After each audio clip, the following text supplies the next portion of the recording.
Hello, Tzadikim and Tzadikistas from around the entire world. Today I have the amazing privilege to be interviewing Meilech Kohn. Meilech, how you doing? Baruch Hashem, I'm doing great. I also have the honor to be interviewed by the Tzaddikas. So happy to hear. All right, can you please share with us a little bit about yourself, your hobbies, what you enjoy doing, a little bit about your background? Let's hear. That's a lot. It's a lot. It's a big question. Music, is my hobby. It's also what I do now, so to speak. We make a living by what Hashem sends us, but we pretend that we do something to make a living. So I pretend I make a living with music, and that's my hobby and that's my pastime. Baruch Hashem, Love it. Love it. All right. So you're a singer. How did you end up in such a crazy, amazing role? What's the story behind you? Well, there's so many ways to cover that. As far as music, I was always, music was sort of always my thing. I used to always sing to myself, and I always loved singing. I didn't sing publicly. I was always very shy, and I'm to some degree still very shy. And, we, growing up Hasidic, we sang a lot of Zmira Shabbos, or when we traveled with the family or to school, we sang on the bus, or we sang in the car as a family, or we sang Zmiras at home. And so my father was very musical. My father used to be back in Europe. He would be in choirs of great chazanim. Oh, wow. And so he would give me, that was sort of my musical education. Like he would tell me, don't harmonize on the first round, don't add your own shtick, things like that. And he was very sensitive if somebody sang a off-key note. He couldn't, it was like scratching nails on the blackboard. And so that was, so to speak, my musical education. I didn't have a musical education, but I always loved music and I always sang to myself. And I didn't necessarily share with anybody. I didn't think that I was musical, but I always, if I wanted to remember something, I made a song from it. If I wanted to remember a number or anything I wanted to remember, I would make a little tune from it. And it was later on in life when I was in my 40s. I was in Yerushalayim, and I wanted to go learn. So I went to Yerushalayim to live there, and I learned. I was rooming with a few friends, and everybody's a little musical over there, and we played guitar. And I used to also record. I somehow, through a friend who was working in recording studios, Wow. and he was looking for backup vocals, and I was looking for work. I didn't do much. I used to be a cantor. So Really? in conservative shuls, because they hired and they would pay, because Orthodox shuls have somebody in the community, or Right. take a prestige, Ehrlich Yerushalayim Chazan, and conservative shuls, they look for somebody. And it was a long story. I had a job as a mashgiach in a nursing home, and they needed somebody to daven one time, and I was a mashgiach, and I davened there, and one of the people living there told me, "What are you doing here? Go 2 blocks away. There's an agent, and he finds you. You shouldn't be here. You should be a chazan somewhere." So I went there, and I got a job to be a chazan in conservative shuls, and that's what I did. Also, so during the week I didn't do much, and a friend of mine was a guitar player, was working in recording studios, and they were looking for people to do backup vocals on different albums, Shweki and Mordechai Ben David, or Wow. other people. So I would do, I did some choir work. So, but I always wanted to know the feeling of how it is to record my own song. Yeah. When you're there doing backup vocals, you have to listen, to everything they tell you. And if you're doing something wrong, you didn't sing right, don't come back next session, or you be quiet in this part, or whatever. Yeah. And when you are recording your own song, first of all, they listen to you, but that's just a small aspect. but it's just a great feeling that I wanted to know the feeling, and I was sure it's a great feeling, what Hashem sends you, because a song, everything is Hashem, even as we learn from Baal Shem Tov, even the thoughts between our thoughts, everything is from Hashem, everything. Right. And every speckle of dust is planned by Hashem. But just like as we can understand the computer program, every pixel on the computer was planned by the designer. And so every speckle of dust is planned by Hashem. Nice. And then the song comes in, it just comes in out of nowhere, a rhyme, or somebody can pretend that they are designing a building, but a song is like a thought. It just comes in, Right. so you're more aware that at any rate, I wanted to know the feeling. And one day when I was, we were playing back in Israel, I was playing, my roommate, we were just jamming. And one night I came home from a shir, and it was right before Purim, for 2 weeks about. And I just picked up the guitar and I said, wouldn't it be great to make like a joke, to make almost like a heavy blues, like almost depressing, so to speak, like serious, at least to say, a song V'nahafachu as a joke, and it just came out. I started playing V'nahafachu asher yishtetu. And so I kind of liked it. I pressed record on my phone, and the song came out like 3 parts. And I felt like, wow, a lot of times I've written songs, but I only had like a 1 part or half an idea. Or I didn't think this was the first time I felt like I have a complete song. And my friends liked it. And the next day I sang it in the kollel that I learned. Everybody liked it. We sang it like, there was actually a recording of a shir where we sang it like for 12 minutes. Everybody liked it. Wow. So I went to a friend, took me to a studio. The studio liked it. They were charging everybody that was recording there 1,000, 2,000. They didn't want more than 200 from me, and they were pushing me to do a video. They wanted to do the video for free. And now then all of a sudden it went viral. My friend that was helping me out, he said, "Why don't you make a YouTube channel?" I was like, "Okay, let's do it." I didn't even know any of these things. So I made a YouTube channel, I put it up, and in a few days, we had 5,000 hits, 10,000 hits. And the next year, I was even, within the year, I had to go back to America. And actually this family I'm friends with a lot of their sons in Crown Heights, and they invited me to come to their wedding. And they wanted me to sing V'nahafachu, and father actually just passed on about a year and a half ago. Nice. He was an older person back from Russia, and I was very surprised. I'm like, why would you want me to sing the song in Chabad? As little as I know about Chabad, but I kind of always knew in Chabad you sing Chabad songs. But he was like, no, it's Chabad songs and Meilech Kohn. But I only had one song out. I was actually that's when I was working on my next 2 songs, which is Ein Trab Wasser, which is in Yiddish and English, and then V'ahavta was my 3rd song.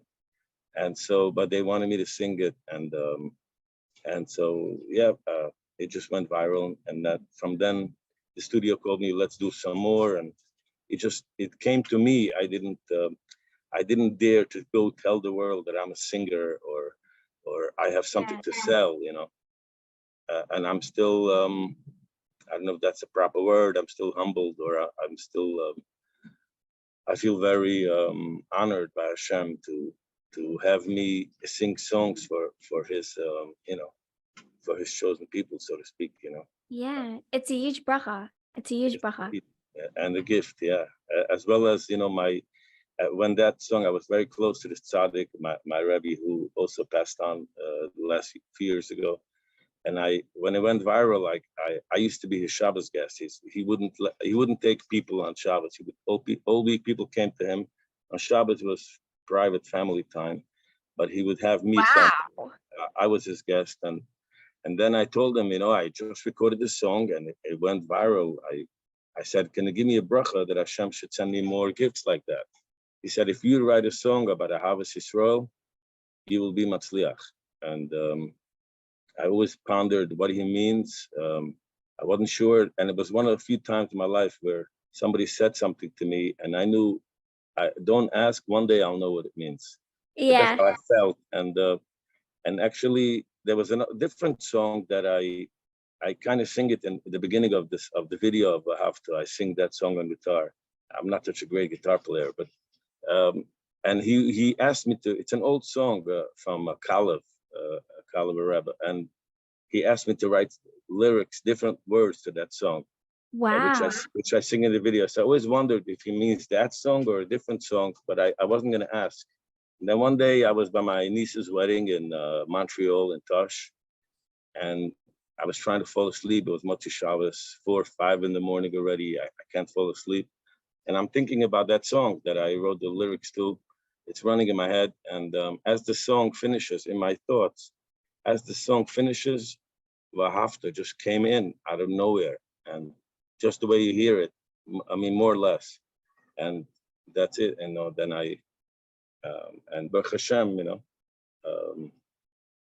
I was Matzliach. I mean, obviously there's different definitions of the word Matzliach, but if people are out there besimcha because of it, they feel joy, and so you did a good thing. So that's Hatzlacha. Right. Hatzlacha doesn't always mean a lot of money in the bank. You did something good, you contribute to the world, or Hashem used me to contribute to the world, and Right. that's Hatzlacha. Right. Wow. Wow. Beautiful. All right. So can you please describe to us what preparation for your music videos or like singing on stage looks like? I try to always, Be'ezer Hashem, I try to always really, hopefully always think of Hashem, and everything is Hashem, and I'm with Hashem. Hopefully, sometimes in life we do stupid things, and you have to question, am I really with Hashem now? But Yeah. but especially when I'm going to sing, I try to think of a silent prayer that it should be with the kavanot, with the intentions and thoughts of great tzaddikim, just to serve Hashem and the people, and to channel, Hashem's oneness and Hashem's love. And especially when I record in the studio, when I do a video, I try to just think that and let go of everything. And Wow. otherwise, you get nervous. It's true. And I'm also very shy. So, but if I think that, and I sometimes try to see, when you're on stage and it's dark in front of you, but you see like an exit sign in the far, or you see a light, and just try to look at that and think that's Hashem. Yes. And just think of Hashem. Wow. Wow. Beautiful. What's something you really love about this job? That I don't have to wake up Monday morning. That I don't have a regular schedule, or Right. Right. Like you're not busy the whole day where you're always on the run. Got to wake up at 5 in the morning. I mean, sometimes you're busy with it all day and night, Right. especially if, like I'm working on a CD now, album, whatever it's called these days, and it's taking forever. So while we wanted to be out a year ago, and then a month ago, and then 2 weeks ago, but we also keep adding songs, and we want to perfect. So it's taking a little longer, but at some people who work with are in Israel, some are in New York, or some are actually in Argentina, and so the time zones are different. And I could get, I sometimes have to wait or answer a message 3 in the morning, 4 in the morning. Yeah. So sometimes you work all the time, but also some days I don't have to do anything. I don't have to be anywhere, so it's easy. And then I like to travel, and you get to travel a little more. Yeah. So it sometimes also complicates things, but that's life. Right. Know. Wow. What's something you really don't like about this job? That I,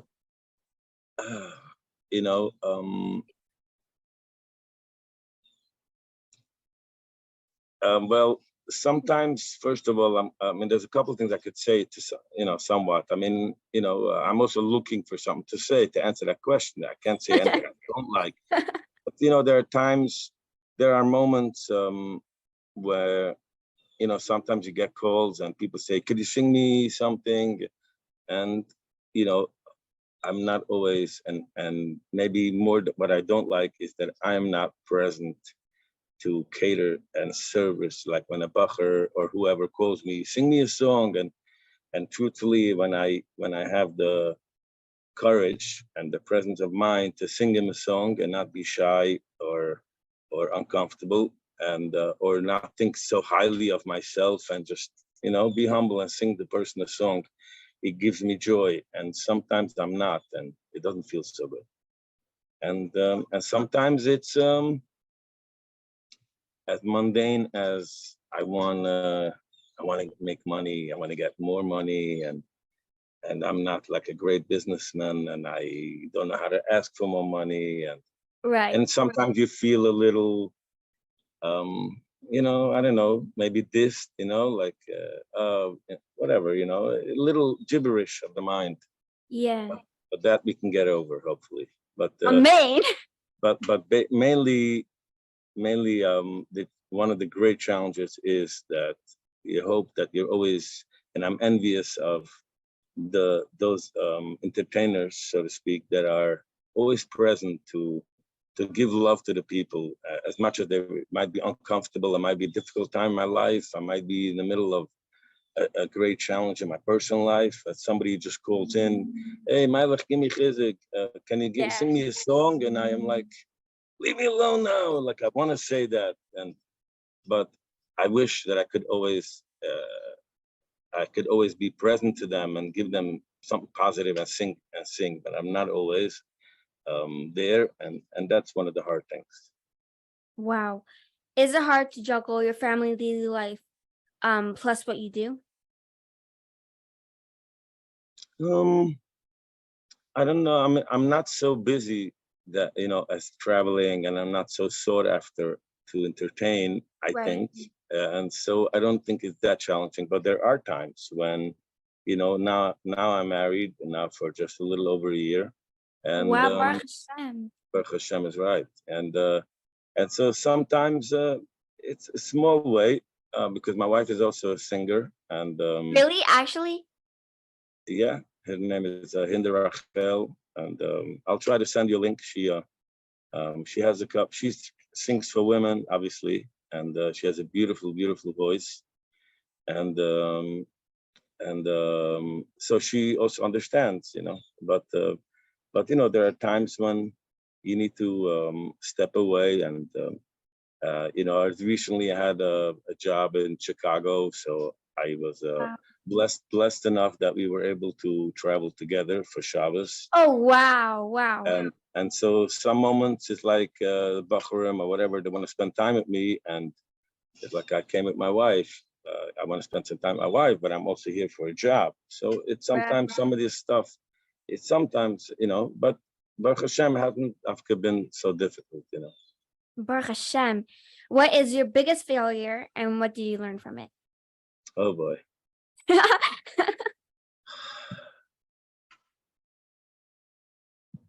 So many biggest failures.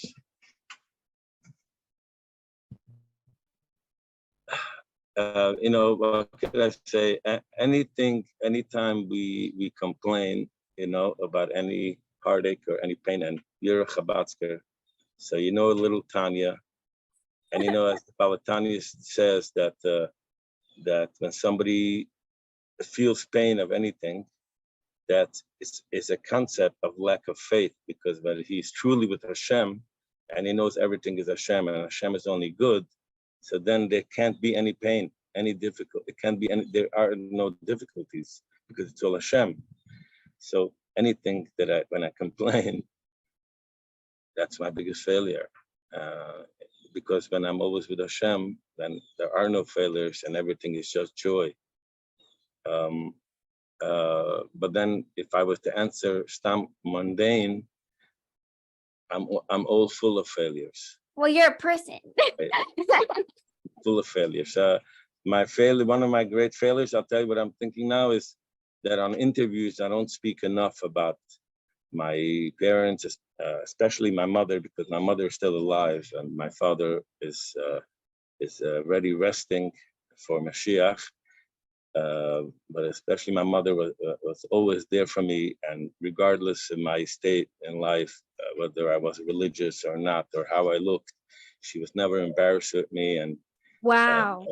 she always was there to hug me, and always accepted me, and they always anything I have in the Munna, especially, it's my parents and my mother, how she always spoke about Hashem and still does, and you know that's one of the many things that kept me and keeps me going. And Wow. so one of my failures is not thanking my mother enough. Wow, beautiful. What is your biggest challenge right now?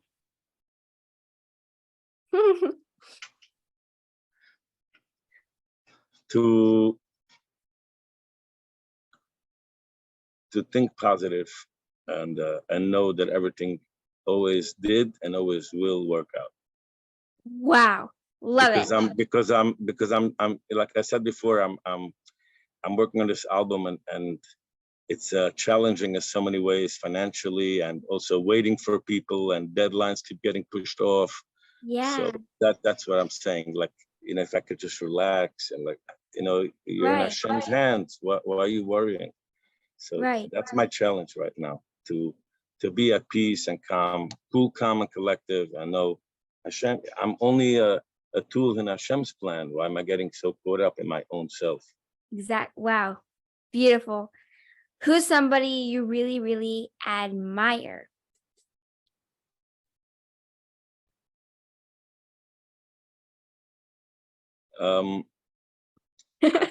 I want to sound like, so to speak, normal, but being that I was close to some tzaddikim, I say I was because some of them passed away and some of them live in Israel, and I'm now living in Florida.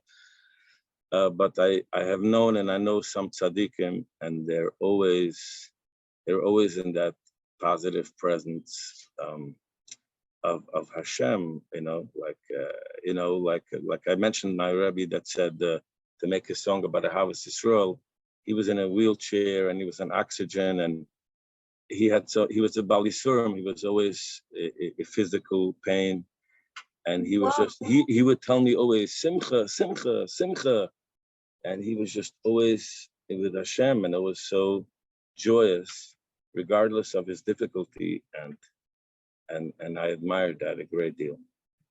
Wow. Who has been your biggest support, mentor, role model over the course of your career? I don't know if to say role model. I'm not sure.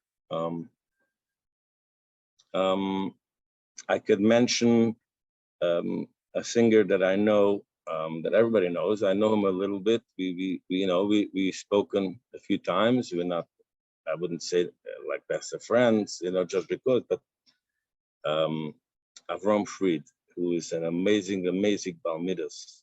And Yes. I've had the privilege and the honor to work with him a few times, and I've seen his personality behind stage, off stage, on stage, on the street, and he's a true Balmidas and a true Elchid, and I admire him. Wow, beautiful. You're the 5th person who said that, by the way. How do you deal with pressure? I was always an odd number. How do you deal with pressure and stressful situations? Say that again, sorry? How do you deal with pressure and stressful situations? How do I deal with pressure and stressful situations? Not well. I'm not always well, but I try to. Now I'm married, and my wife reminds me a lot. Hey, Hashem has a plan. Calm down. But really, the only thing I wish I could say something new, but sometimes I just play a game on my phone to tune everything out. Sometimes I go take a nap and just forget about everything right now, and I'll see. And again, like I said before, as much as I don't want to be repetitive, but I try to remind myself, like, Hashem has a plan. It's Yeah. okay, not the end of the world. At least I get to do this. I try to remind myself about that most of my life. Um, I was only dreaming of doing this for a living and doing this in my life, and now here I am, somewhat living a certain dream that I had. So that in itself, I try to tell myself, it's okay, calm down. I know so many other people who had maybe even a harder life than myself. I mean, maybe I didn't have such, maybe people that had a harder life than me, people who are maybe more musical than me, and they don't have that honor to do it. So, just embrace what you have, and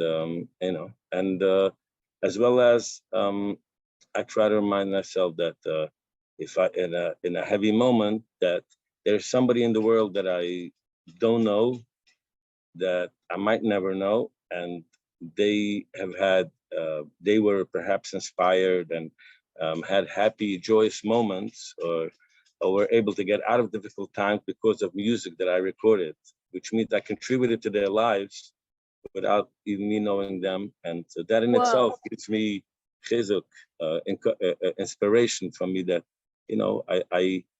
I not even by my own means, but by Hashem's plan, I've contributed something positive to someone's life, and that gives me um, strength and chizuk. Wow, beautiful. What is your most best and crazy memory throughout this adventure?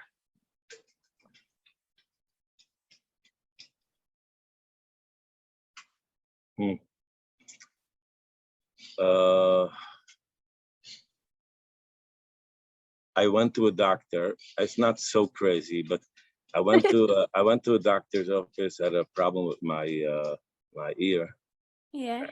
I was somewhere, and I looked for a doctor's office. It was a Jewish neighborhood, actually, and I went to a medical center nearby. I didn't, I don't live in that area. I was traveling, and I sign in, whatever, and I wait the waiting room. Finally, it's my turn. I go into the room to wait, and a nurse, a black person, comes in and fills out paper, and then looks at me and he says, "You're Meilech Kohn." You know, that was very funny. Wow. Wow, beautiful. What are your dreams? What's something that you really, really want to accomplish?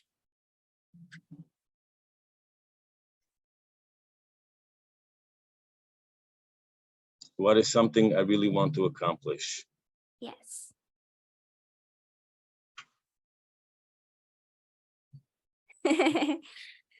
Um, to always be calm, and to always be calm, and always truly be a true, Balmamin. Beautiful. Beautiful. What advice would you give someone wanting to pursue a career similar to yours? Don't. No, chas v'shalom. Um, just do it. Do it. I would say you have to see why you want it. And again, I didn't dafka look for it, right? I went to record because I wanted the experience, and Hashem sent me a song, and I wanted to know what it feels like. Um, but you have to know, I years ago I used to work in the film industry, and I've Really? done, like, I've done theater, and I remember I tried to also, I tried to professionally do acting, and I'm a sensitive person.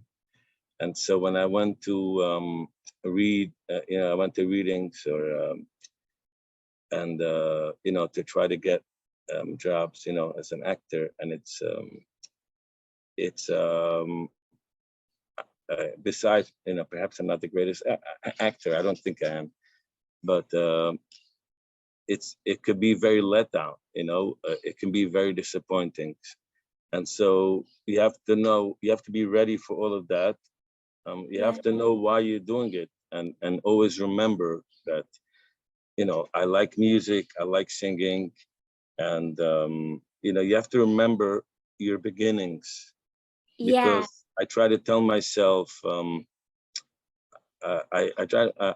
I've said before, I hope I have a few good friends that won't let me get too full of myself and remind me, so to speak, where I come from. If I remember that in the beginning, I was just happy when somebody said hello to me, so to speak. Um, you know, um, now, don't be hoity-toity, like, guys, leave me alone, give me some privacy, like, relax. You were once very happy when people invited you, or you were once very appreciative when somebody would ask you to sing a song, or you always loved music for the sake of music. Don't let it become now, if you pay me, you know Yeah. remember where you come from. Obviously it's also a business, and you have to make sure Hashem wants you to, so to speak, respect yourself, and not get belittled or pushed around. But remember where you come from, and remember your hard beginnings. And just because Avram Fried or Mordechai Ben David or some other great artists, you know, um, remember everybody has uh, their own his own. Hashem has his own plan with everyone. Like, So true. if you can't, there's a line at the supermarket, and somebody pays $2,000, and the next person maybe pays $10, and you Yeah. have to also see what's in their wagon, and there's so many other details to look for at. So don't compare yourself to no one. And if you want to do it, remember why you're doing it now, and remember that later. And as much as you want to be heard and appreciated, and whatever you're willing to do now in order to be heard and appreciated, remember that in 10 years, if you are Matzliach, don't get too full of yourself. And it's a hard thing. And Beautiful. sometimes I say, singers, sometimes they get a little too full of themselves, a little balgaiva, because all day they practice me, me, me, me, me, me, me, me, me. Yeah. Actually, not everybody has that exercise. You know I that? understand, but everybody knows that exercise. That's I, funny. I I sometimes try to do you, us. Beautiful. All right. One more And, question. Are and you maybe ready? that's why I say we sing a hymn. That's why we sing a hymn, because it's all him. Beautiful. One more question. You ready? Yes. What is a life lesson that you can teach us? There was a great singer who was a great friend of mine who recently passed away. His name is Michal Schnitzler. And I recently, someone came to Florida in the community where I am, and Shabbos and Shul, he came over to talk to me. He says, "You don't recognize me?" I said, "No, sorry, I don't." So it's actually hard. I used to tell people, yeah, sure. And then one day I said, no, try to be honest, I'm sorry, I don't mean to hurt your feelings, but I don't remember you. He said, you don't remember, you came to visit me. I came to visit him when he was a cancer patient in a hospital. And so he looked shriveled then and no hair. And now, Baruch Hashem, he had a refuah shlema, and he had a beard here, and he was full body. And, so we were talking and bringing. So he tells me a story that a year and a half ago now, probably, he had again leukemia or something, and he was in the hospital. And while he was in the hospital, he was bored. He looked through his phone at his contacts, and he saw Michal Schnitzler's number. So he called him up, and he said, "Yeah, I'm sorry, I'm calling you. I am bored. I'm in the hospital." And Michal told him, to be honest with you, I don't do anything all day. I'm like, I don't know. He said a lady gear. You could say, like, I'll translate it, the loose translation. I'm like a little bum. I don't do anything all day. So please call me more often. I don't do anything. Call me more often. So he would send the guy songs, and he would ask him, "What do you think? Should I do it like this? Should I do it like that?" And he turned around the other person's feeling as if the other person is doing him a favor, by calling him, and the other person is mesameach him, and the other person is giving him chizuk, and he turned that whole thing around, and that's a great inspiration. And truthfully, like I've said to other people, sometimes you go to visit patients in a hospital or a school, so to speak, broken soul to Down syndrome, and I come out and I say, I'm not really, maybe I am sure, but you say it this way, I'm not sure who is mechazik who, and not, also to not walk away like, oh, I did, what I did today, I went to mechazik people. Like, no, I went to keep my time occupied, and I went to get chizik from these people. Me, I might get like, they have to push, so to speak, push in the crowd. I get to walk on an open, wide path. So for me, it's comfortable. I get driven. I get flown back. These guys are going through a struggle. I'm just going to visit. Wow. So, yeah. And also, what I want to say is that, like I mentioned, my mother, as well as my wife, it keeps me in check. That Hashem is everything. I also want to say a great thing that kept me, I think, and I believe that what kept me in Emunah and kept me believing is always reading, because that's what we had at home, and I always loved it, and I still do, reading stories of tzaddikim. Yes. And that's what keeps us, I believe, believing in miracles and believing in the impossibility, because everything is really possible. So true. So true. Beautiful. All right. Meilech Kohn, thank you so much for joining this beautiful and amazing elevator stuff interview. Laili Bialo here for more interviews and daily videos. Please look up the number 541-604-8581. I'm going to repeat it again, 541-604-8581. And don't forget to elevate the planet and that Hashem loves you.